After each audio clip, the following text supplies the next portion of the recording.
नमस्कार जय जगन्नाथ। आज गोटे पनीर बहुत ही इजी रेसिपी नहीं कि आसी आपनका पई।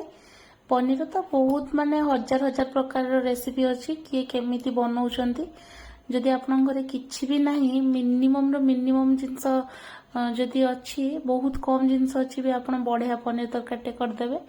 एट देखंतु नेछि गोटा धनिया गोटा जीरा आ गोटे छोट अदा दीटा कंचा लंका दीटा बिलाती आलू गोटे नहीं सिझेकी आठी कढ़ई रे ऑलरेडी तेल टिके थिला कहीं ना सकाळे पूरी होता तो से तेल रे भाबिली कि माने रिफाइन तेल रे भाबिली पनीरटा आलूटा टिके छाणी आनिबी तापरे तेल कम करके तरकारीटा रांधिदेबी।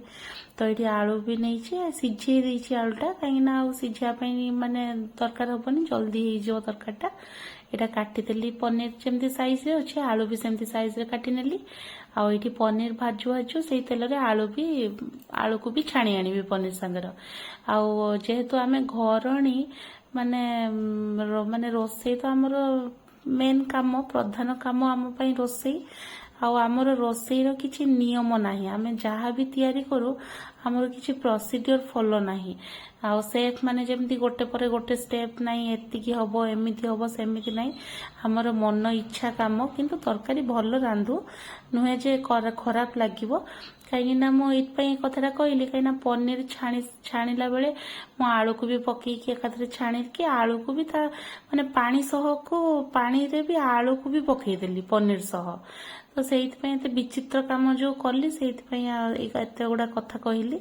तो ये पानी रे पकेले पनीरटा बढ़िया नरम रुहे तो आलू आ पनीर जो भाजी थी एका सांगरे तो बाछी एत कष्ट किए कर पानी रे पकईदेली। तापर ये देखो तेलटा कमे दीची गोटे जगह को काढ़ी नहीं एति तेल मोर दरकार रिफाइन से रखी आप चाहिए सोरिष तेल भी करें।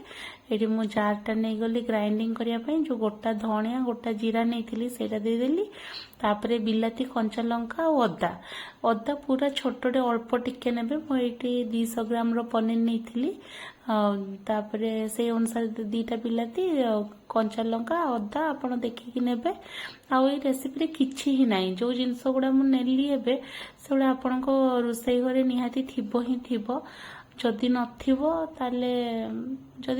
ताले सेटा स्किप कर देबे। जीरा तो थिबो ना धनिया न थाई पारे जीरा तो 100% थिबो। तो ये तेल रे मु गोटा डाल माने गुजराती गोटे और दालचीनी गोटे पकईदेली तापरे मसला जो बाटिकी रखीदेली सेटा देदेली।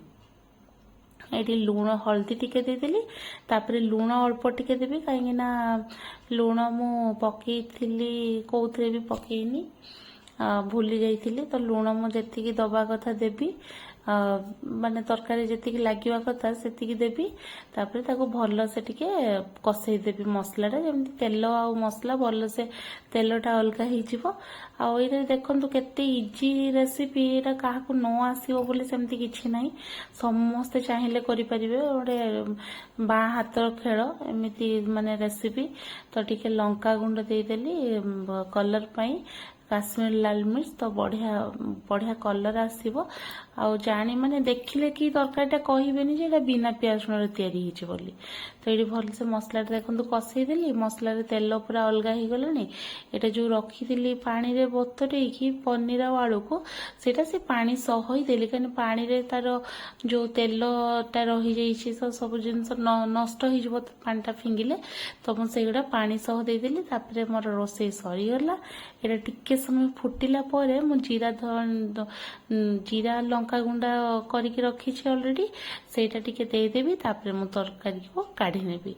तो आपन को ये पनीर तरकारीटा केमिति लागिला निहाती जणैबे निहाती घरे बनै केमिति खाइबे समस्त को खइबे वीडियो भल लगुले चैनल को सब्सक्राइब करिवे वीडियो को लाइक करिवे शेयर करिवे केमिति लागिला निहाती बनेकी खाइकी मते जणैबे।